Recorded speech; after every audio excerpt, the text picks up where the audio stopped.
left off, we can see that this is the graph talking about the mid-range, the Levi's.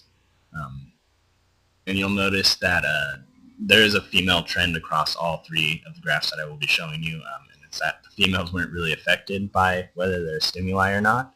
So whether or not they knew the price or the brand names, they actually rated them pretty similar. They weren't too harsh on any of them. The one interesting thing about this graph is you'll see that the males significantly rated the jeans as higher when they knew that they were Levi's and that what the price range was. When they did not know, you can see the rating drops down quite a bit. That is especially interesting for one thing that you will see as I compare it to the next graph. And in this one, you can see that there is actually the opposite effect. So when males saw the price of the expensive jeans, they rated them very low. But when they did not know the price, they rated them about average. I thought that was interesting. It's kind of showing the trend. I mean, and of course, I didn't have a lot of participants in this specific, the stimuli shown on the expensive jeans, but it's still interesting to see that when men see that jeans are super expensive, they will rate them low as opposed to a more moderate brand such as Levi's. But when they don't know, they'll rate everything pretty much average. I thought it was more interesting that the men seem to be more affected than the women did, because once again, you can see that they pretty much, there is no change between the stimuli and the non-stimuli. But of course, once again, that can just be related to the low sample size of the male population.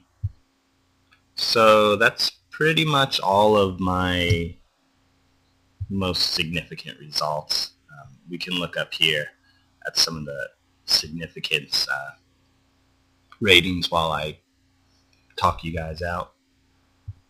One overall trend with all the data is that they pretty much rated it higher with the stimuli. So whenever there was the brand name or the price, regardless of the quality, it was always rated higher than when there's no stimuli, except in the one instance where men actually rated lower during the expensive gene.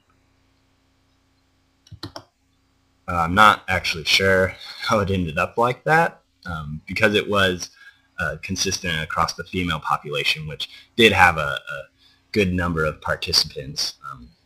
They still rated everything higher when they saw the stimulus, like the price. Not really sure what causes that, so I'd have to look into that more. But as I did mention before, the females were pretty much not affected whether or not the stimuli. I don't think it was significant across any of the variables except for the expensive genes. As you can see in the gender, there was a significance, but that's just from the male population, I believe. So that's pretty much all of my results here. I did include this PDF if you would like to take a closer look at them. But in closing, I just have to say that one thing that definitely did change during this study is I'm now hyper aware of brand names. So whenever I see someone walking, I will instantly look to see what kind of jeans they're wearing, even though beforehand I did not care at all. So if you see me staring at someone's butt, it's just because I'm looking at the brand name. Probably. So thanks for listening to my presentation. I'm excited to check all of yours out. Have a great winter break. Maybe I'll see you guys around.